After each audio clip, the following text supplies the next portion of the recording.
Olá pessoal, tudo bem?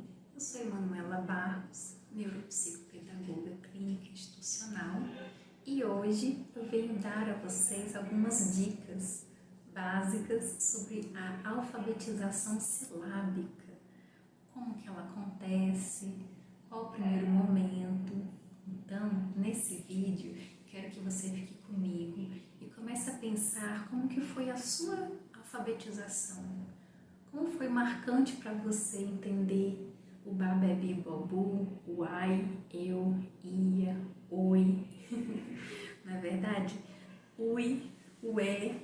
Então foram as primeiras palavrinhas que para você naquela época não eram apenas sons, era uma consciência fonológica, uma consciência neuropsicopedagógica também, em que você começou a entender que o ei era um chamamento, você começou a entender que o oi era um cumprimento, o ia era uma ação, um verbo. Então não eram apenas ai, ou, não eram apenas sílabas, não eram apenas pequeninas palavras, e sim algo significativo para você. Você estava aprendendo a escrever. Então, para as crianças, essa descoberta de uma palavrinha nova, de um bichinho, de como ela vai escrever o próprio nome, é uma descoberta que marca o cérebro. É um processo importante de neuroaprendizagem e que fica guardado na nossa memória por toda a vida. Então, eu trouxe para vocês um material bem bacana que nós podemos trabalhar com as crianças. Animais de estimação. Toda criança gosta de animais de estimação. Então, trabalhar o cão, como fazer o cá, sé, si, có, cu, cão. Então, a alfabetização ela precisa ser significativa, e quando esse significado tem uma afetividade, nós estamos usando a metodologia pestalozziana, em que o afeto e a proximidade com as crianças tem muito a ver com o que ela quer aprender. Então, toda criança que tem um cachorrinho quer escrever cão. Toda criança que tem um gatinho em casa quer escrever gato. Então, essa aprendizagem significativa de escrever o nome da mamãe, né? Quando eles descobrem que o nome da mamãe não é mamãe, que ela tem um nome, então eles começam a querer escrever esse nome, o nome do primo, o nome da prima. E essa primeira aprendizagem é realizada por meio dos neurônios espelho. Se os neurônios espelho não estão conseguindo copiar, ou seja, fazer a repetição do formato de cada letra, cão, gato ou qualquer outro tipo de animalzinho de estimação, como coelhinhos, né? Tem crianças que têm peixe, tem coelho. Então, a criança não consegue aprender a escrever. Ela pode até ler, mas escrever já é um processo que exige a maturação dos neurônios espelho. Então, dificilmente uma criança vai escrever com 5 anos. Ela vai fazer um monte de ime, né? Ela vai ficar desenhando algumas bolinhas, ela vai ficar tentando interpretar, juntando várias letras, porque ela já sabe que se escreve com letras, ela vai misturar as letras e não vai chegar a lugar nenhum. Portanto, é um processo de paciência, de um passinho de cada vez.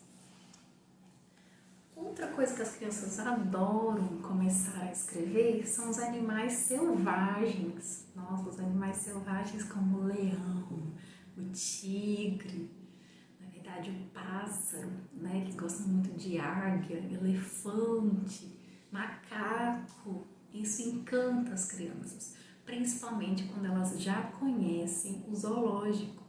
Então, isso faz com que a aprendizagem seja mais prazerosa e significativa, como um pequeno passeio ao zoológico, por exemplo. Outra parte bem interessante para se trabalhar com as crianças são os brinquedos. Como que se escreve bola? Como que se escreve boneca? Carro, carrinho, né? Para depois a gente ir para os diminutivos. Então a criança também se encanta por brinquedos.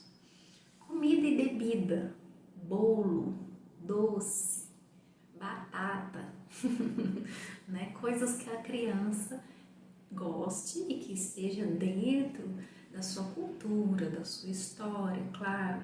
Por isso que nós temos que respeitar toda a origem da criança. O que ela está acostumada? Ela come ovo, né? Come arroz, come queijo, come feijão. Então é isso que ela vai aprender a escrever, porque é significativo para ela. Veículos. Algumas crianças gostam de escrever também carro como veículos, bicicleta, ônibus, avião, eles gostam disso. Se a criança tem acesso aos veículos, fica mais fácil para ela ser alfabetizada e escrever a palavra barco, por exemplo, se ela já andou de barco na cidade dela. Trem, se ela já andou de trem. Cores. Cores também são palavras fáceis e significativas para as crianças. Por mais que vermelho não seja tão fácil de início, todas as crianças adoram vermelho. E a criança começa a enxergar o vermelho aos 4 meses. Então elas têm um encantamento inicial pelo vermelho, é a primeira cor que elas viram. Então aprender a escrever vermelho é um exercício neurológico maravilhoso, porque é uma palavra com dígrafo, uma palavra difícil, mas se ela conseguir escrever vermelho, ela vai conseguir escrever muitas outras palavras.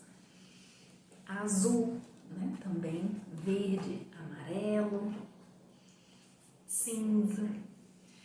E outra dica que eu dou para vocês são as formas. As crianças gostam muito de brinquedinhos de encaixar. E os brinquedinhos de encaixar, eles são importantes para o desenvolvimento neuropsicopedagógico da criança, em que ela vai ficar ali colocando dentro e fora o grande e o pequeno. E essas noções são fundamentais por toda a vida. Então a criança aprender a escrever quadrado, círculo, é muito importante. Estrela, né? Porque a estrela é uma forma e para elas pode ser bem interessante porque elas veem as estrelas à noite, né?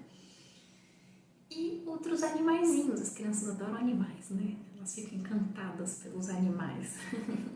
Animais da fazenda, como a galinha, a vaca, o boi, a cabra, a ovelha que é fofinha e você pode colocar um algodão no desenho, fazer a criança passar a mão no algodão. Então essa parte afetiva, que nós também chamamos de sistemática, né? Que a criança ela é mais sinestésica, ela gosta de pegar nas coisas, tem que ser colorido, porque a criança precisa ativar a parte da acuidade visual, da memória visual. Então, se for colorido o desenho, se for durinho o desenho, se for cheiroso o desenho, é melhor para a aprendizagem, porque o cérebro trabalha com todos esses estímulos ao mesmo tempo. Então, quanto melhor o recurso para a criança aprender, mais fácil ela vai aprender. O porquinho também, olha só que porquinho mais fofo esse. Porquinho da fazenda. No mar. Então, vocês também podem fazer projetos de alfabetização na escola, em casa, se a criança ainda não vai para a escola, tem 5 aninhos, vai fazer 6 ou tem 6, tem algum transtorno de aprendizagem. Então, trabalhar também os peixinhos do mar. Tem também a foca. Olha como a foquinha é bonitinha. Tem que mostrar a foca para vocês.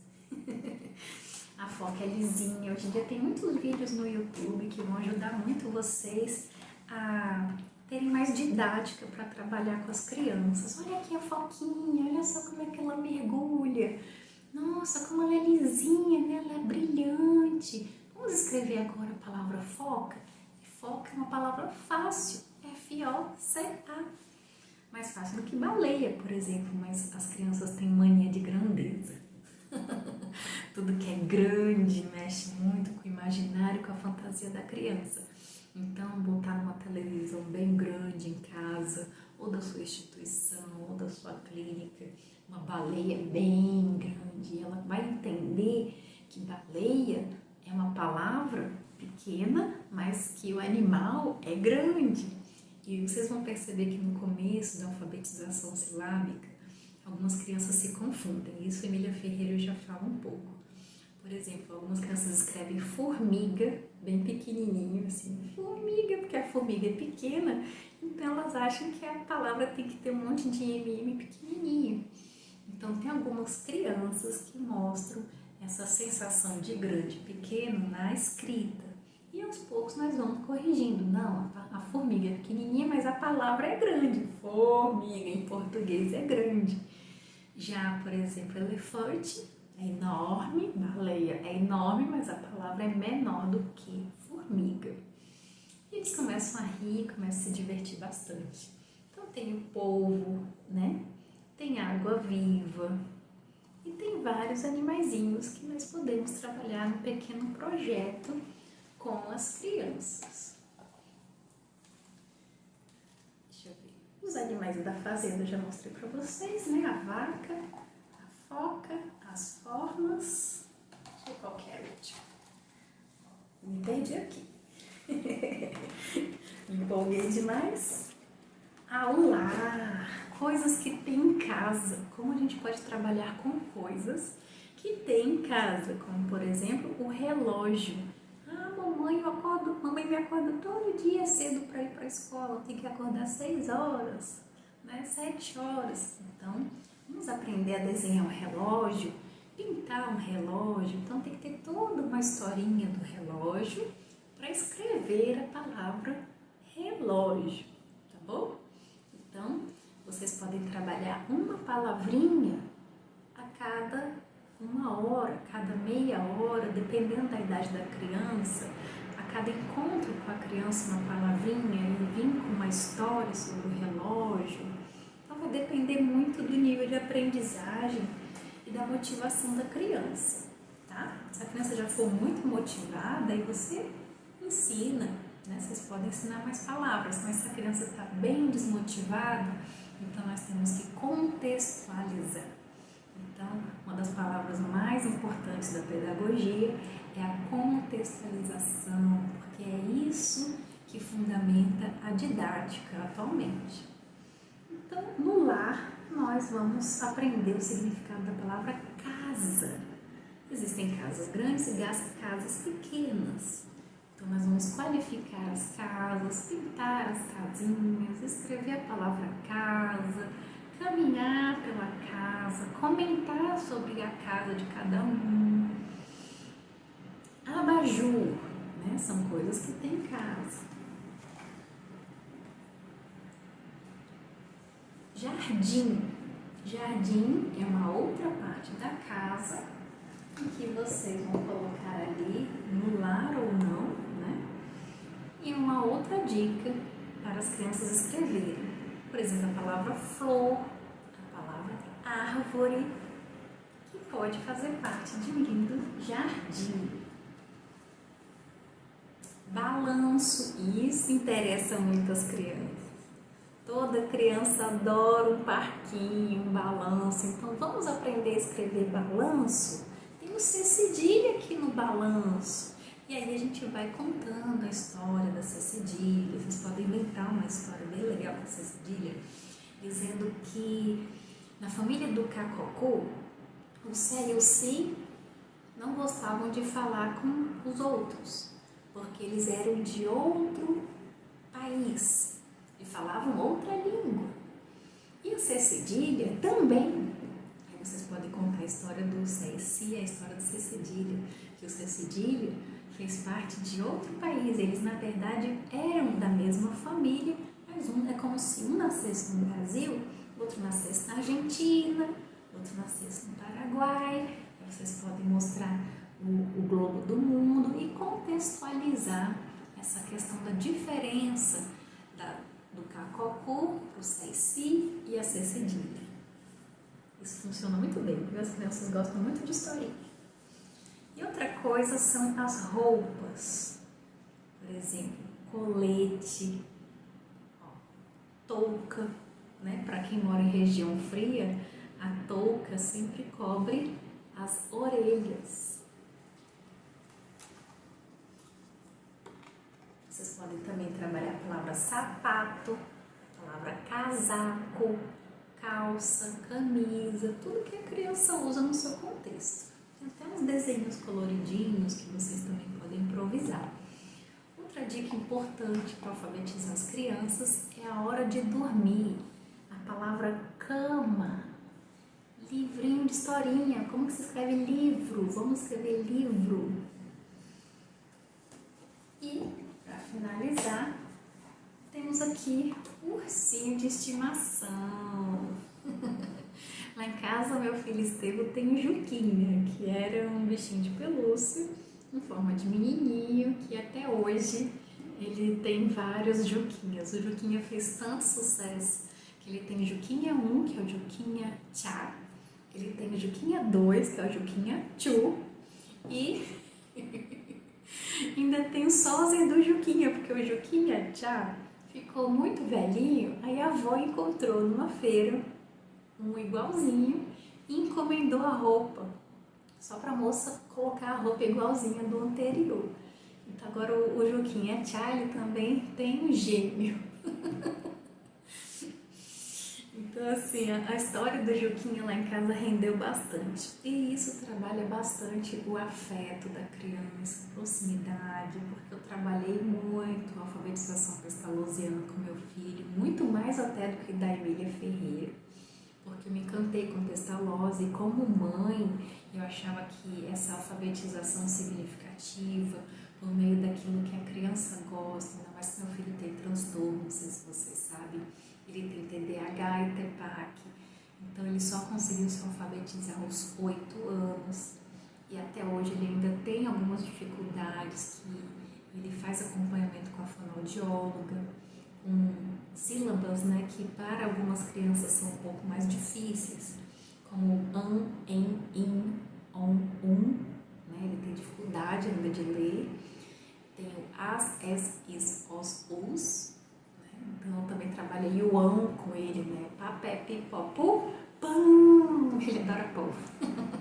Então comecei a trabalhar também essa questão da sonoridade, e as fonoaudiólogas até falam, se não fosse a estimulação cognitiva que eu aprendi a fazer no curso de neuropsicopedagogia, ele poderia ter demorado mais para ler. E ele foi estimulado desde os 2 aninhos de idade, mas ele não gostava de desenhar, ele não gostava de escrever. Então era muito difícil forçá-lo a fazer alguma coisa, então eu deixava para a escola.